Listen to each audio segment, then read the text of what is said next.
ചൂരൽമല മുണ്ടക്കൈ ഉരുൾപൊട്ടലിന്റെ ദൃശ്യങ്ങൾ പുറത്ത്. ദുരന്തം നടന്ന ദിവസം പ്രദേശത്തെ ബേക്കറിക്കുള്ളിൽ മലവെള്ളം ഒഴുകിയെത്തുന്ന CCTV ദൃശ്യങ്ങൾ റിപ്പോർട്ടറിന് ലഭിച്ചു.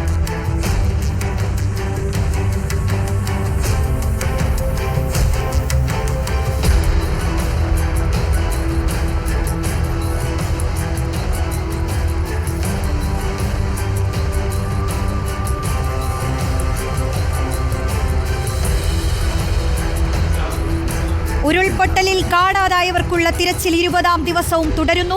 ഫയർഫോഴ്സും NDRFുമാണ് തിരച്ചിലിന് നേതൃത്വം നൽകുന്നത്. 119 പേരെയാണ് ഇനി കണ്ടെത്താനുള്ളത്. സാനിയോ മനോമിയാണ് ചേരുന്നത്. സാനിയോ, ഭീതിപ്പെടുത്തുന്ന ദൃശ്യങ്ങളാണ്. ഉരുൾപൊട്ടലിന്റെ വ്യാപ്തി എത്രത്തോളമാണെന്ന് നമുക്ക് മനസ്സിലാക്കുന്ന തരത്തിലുള്ള ദൃശ്യങ്ങളാണ് പുറത്തു വരുന്നത്. പേടിപ്പെടുത്തുന്ന ദൃശ്യങ്ങൾ, അല്ലേ?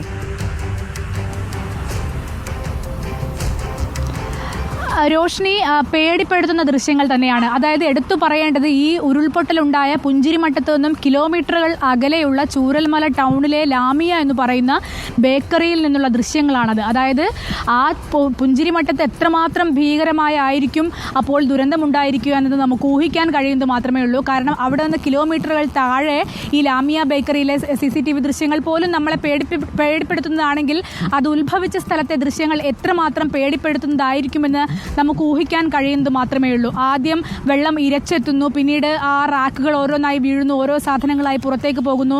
ഈ ചൂരൽമല ടൗണിൽ നിന്ന് അല്പം താഴ്ന്നാണ് ബേക്കറി സ്ഥിതി ചെയ്യുന്നത്, ലാമിയ ബേക്കറി സ്ഥിതി ചെയ്യുന്നത്. ആ ബേക്കറിയിലേക്ക് ഈ വെള്ളം കുത്തി ഒലിച്ചെത്തുന്നു. അതിന് പിന്നാലെ ഈ 1:09, അതായത് ആദ്യത്തെ പൊട്ടിനുള്ള ദൃശ്യങ്ങളാണെന്ന് വേണം നമുക്ക് മനസ്സിലാക്കാൻ. അതായത് 1:09 സമയം, പുലർച്ചെ 1:09 സമയമെന്ന് ആ ദൃശ്യങ്ങളിൽ എഴുതി കാണിക്കുന്നുണ്ട്.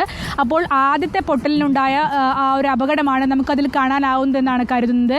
ആ സമയത്താണ് ചൂരൽമലയിലെ ഈ വലിയ പാലവും, ഇപ്പോൾ ബെയിലി പാലം ഉണ്ടായിരുന്ന സ്ഥലത്ത് മുൻപൊരു പാലമുണ്ടായിരുന്നു, ആ പാലമടക്കം ഒലിച്ചുപോയ പൊട്ടലാണിത്.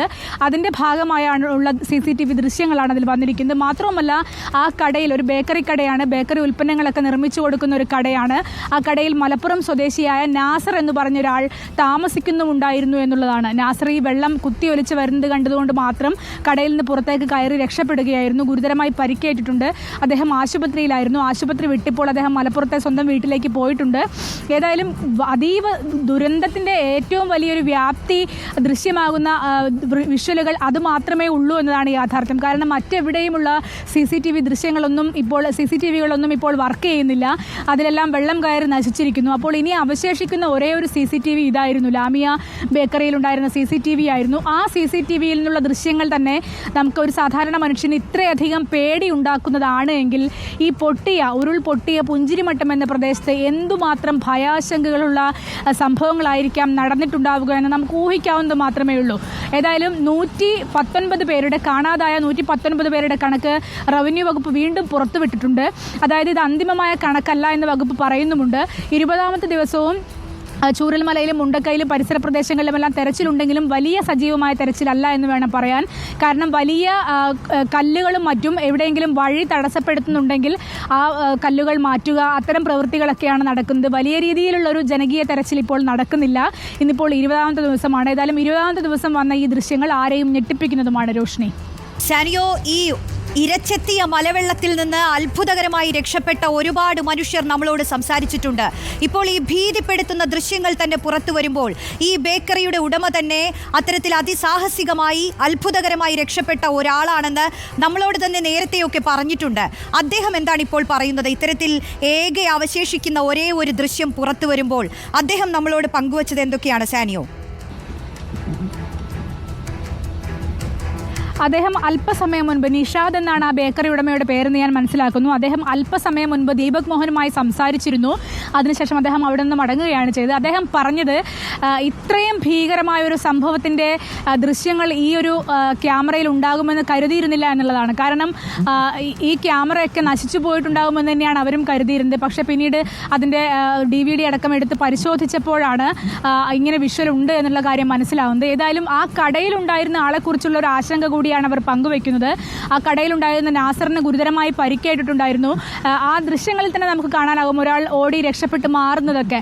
അതായത് സ്വാഭാവികമായും ഇത്രയും വലിയ വെള്ളം ഇരച്ചെത്തുമ്പോൾ പരിക്കിൽ നിന്ന് തലനാരിഴയ്ക്ക് രക്ഷപ്പെടുക എന്നൊക്കെ നമ്മൾ പറഞ്ഞു കേട്ടിട്ട് മാത്രമേ ഉള്ളൂ എങ്കിലും നാസർ അത്തരത്തിൽ തലനാരിഴയ്ക്കാണ് രക്ഷപ്പെട്ടത് എന്നതാണ് യാഥാർത്ഥ്യം എന്ന് പറയുന്നത്.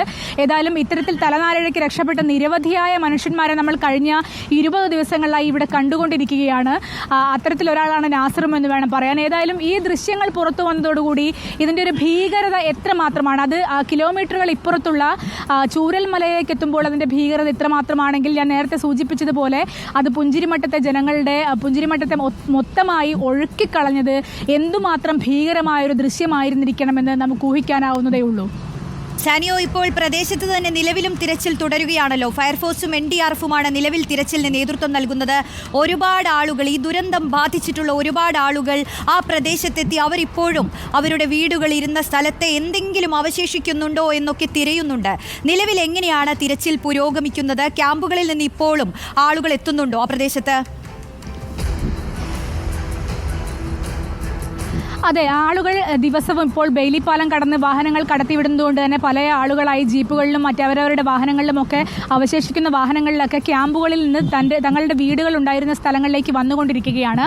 ഇപ്പോൾ ഫയർഫോഴ്സും അതുപോലെ NDRFിൻ്റെയും നേതൃത്വത്തിലുള്ള ഒരു തെരച്ചിലും അതുപോലെ സന്നദ്ധ സംഘടനകളുടെയൊക്കെ നേതൃത്വത്തിൽ അവശേഷിച്ച കടകളൊക്കെ വൃത്തിയാക്കുന്ന ഒരു പ്രവൃത്തിയുമാണ് ഇപ്പോൾ നടന്നുകൊണ്ടിരിക്കുന്നത്. NDRFും ഫയർഫോഴ്സും സ്ഥലത്ത് തന്നെയുണ്ട്. പക്ഷേ വലിയൊരു മാസ് തെരച്ചിൽ എന്ന് പറയുന്നൊരു കാര്യങ്ങളിൽ നിന്ന് മാറിയിട്ടുണ്ട്. കാരണം ഒരുപാട് തവണ ഈ മണ്ണുകളൊക്കെ ഇളക്കിയും തിരിച്ചും മറിച്ചും ഇട്ടും ഒക്കെ ഹിറ്റാച്ചികൾ ഉപയോഗിച്ചും JCBകൾ ഉപയോഗിച്ച് മണ്ണ് മാറ്റിയും ഒക്കെ പരിശോധന നടത്തിയതാണ്. അതുകൊണ്ട് തന്നെ ആ പ്രദേശത്ത് നിന്ന് ഇനി കൂടുതലൊന്നും കണ്ടെത്താനാവില്ല എന്നൊരു നിഗമനത്തിൻ്റെ ഭാഗമായാണ് ഇപ്പോൾ അവിടെ അത്തരത്തിലൊരു വലിയ തെരച്ചിൽ നടക്കാത്തത്. പക്ഷേ ഇപ്പോഴും ഫയർഫോഴ്സും NDRFും ഒക്കെ തെരച്ചിൽ നടത്തുന്നുണ്ട്. അത് ഏതെങ്കിലും തരത്തിലുള്ള രേഖകളോ മറ്റോ കണ്ടുപിടിക്കാനുണ്ടെങ്കിൽ അതൊക്കെയാണ് തിരയുന്നത് എന്ന് വേണം പറയാൻ. മാത്രവുമല്ല അവിടങ്ങളിലൊക്കെയുള്ള കല്ലുകളും മറ്റും നീക്കാനുള്ള ശ്രമങ്ങളും നടത്തുന്നുണ്ട്.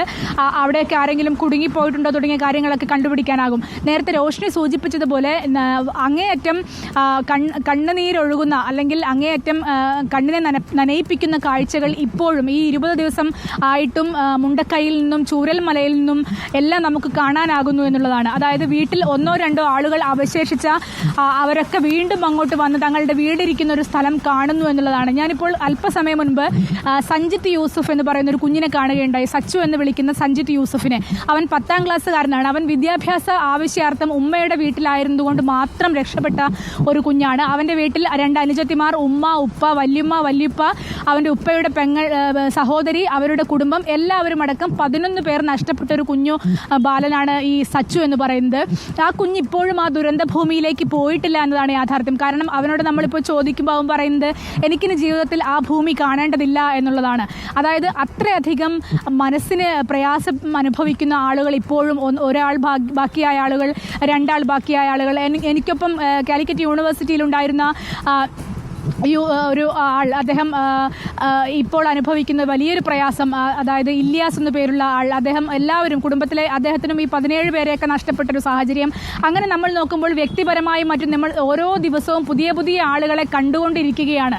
അതായത് ഓരോ ആളുകളും അവരുടെ അനുഭവങ്ങൾ പുതിയതായി പറഞ്ഞുകൊണ്ടിരിക്കുകയാണ്. അങ്ങനെ നോക്കുമ്പോൾ ഈ കാണാതായ 119 പേരുടെ ബന്ധുക്കളും മറ്റും കുടുംബാംഗങ്ങളും ഒക്കെ ഉണ്ടാവും. അവർക്കൊക്കെയും പറയാനുള്ളത് ഇത്തരത്തിലുള്ള അങ്ങേയറ്റം സങ്കടകരമായ കാര്യങ്ങൾ തന്നെയായിരിക്കുമെന്നുള്ളതിൽ യാതൊരു സംശയവുമില്ല. രോഷ്നി, ശരി സാനിയോ, ചൂരൽമല മുണ്ടക്കൈ ഉരുൾപൊട്ടലിന്റെ ദൃശ്യങ്ങളാണ് പുറത്തു വന്നത്. പേടിപ്പെടുത്തുന്ന ദൃശ്യങ്ങൾ. ദുരന്തം നടന്ന ദിവസം പ്രദേശത്തെ ബേക്കറിക്കുള്ളിൽ മലവെള്ളം ഇരച്ചെത്തുന്ന CCTV ദൃശ്യങ്ങളാണ് പ്രേക്ഷകർ ഇപ്പോഴും കണ്ടുകൊണ്ടിരിക്കുന്നത്.